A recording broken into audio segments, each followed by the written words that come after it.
এবং যদি আপনার অফিসার যারা আছেন, বিশেষ করে আপনার সেকেন্ড অফিসার নোয়াখালী মনে হয় বাড়ি, আর হচ্ছে আমি নামটা মনে করতে পারতেছি না, নাম কি? মতিন মনে হয়, হ্যাঁ, ওনার নাম মনে হয় মতিন। ফুললি করাপ্টেড একটা মানুষ, এবং আমাদের কাছে আমি এভিডেন্স নিয়ে কথা বলছি, এক কদম পা ফেলে না। এখন দেবিদ্বারে এই ধরনের কার্যক্রম কোনোভাবে হইতে পারে না। আপনার একটা স্বাভাবিক সাধারণ মানুষ আপনার হচ্ছে, এবং থানার মধ্যে আমি কথা বলছি না। আপনার থানা চালায় হেলাল, হেলালের বাবা আগে চাকরি করতো, এখন হেলাল কোনো কোনো মানে ইয়া থেকে আপনি আমাকে বলতে পারেন এই ধরনের কথা, তো ধরেন আপনাদের লিগ্যাল প্রসিজারে নাই, এটা নাই সেটা নাই, আপনাদের এই জায়গায় থানায় এগুলা ঘটছে, প্রত্যেকদিন ঘটছে। এবং থানায় হেলাল আপনার থানায় ঢুকতে পারবেন আজকের পর থেকে।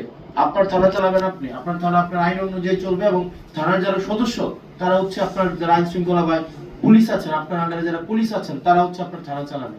এবং থানা যদি চালায় এমন জন যার যে পুলিশ না, যার হচ্ছে এখানে কোনো চাকরি নাই, সে যদি থানা চালায়, থানায় কোন মামলা রুজু হবে, কোন মামলা রুজু হবে না, কোনটা মামলা এজাহার ভুক্ত হবে, কোনটা এজাহার ভুক্ত হবে না, তারপরে হচ্ছে আপনি আমাকে বলতে পারেন যে না এগুলো হয় না, এগুলা ওনার কাছ থেকে অ্যাপ্রুভাল নিয়ে, এটা মৌখিক একটা অ্যাপ্রুভাল নিয়ে তারপরে থানায় হচ্ছে ভুক্তভোগীরা যাইতে হয়। আমি আপনার কাছে যত সহজে যাইতে পারি, স্বাভাবিকভাবে একটা ভুক্তভোগী এভাবে যাইতে পারে না। আমি আপনার কাছে যে সহজে আসতে পারি, একটা স্বাভাবিক ভুক্তভোগী, একটা গ্রামের ভুক্তভোগী, স্বাভাবিকভাবে পুলিশ সম্পর্কে একটা স্টিগমা আছে, একটা ভয় কাজ করে। এটা একদিনে স্বাভাবিকভাবে যে পুলিশ মানে তারা চাচ্ছে তাদের ইমেজ রিগেইন করতে, মানুষের ফ্রেন্ডলি হইতে, এটা চেষ্টা করছে, এবং আমরা এটাকে অ্যাপ্রিশিয়েট করি।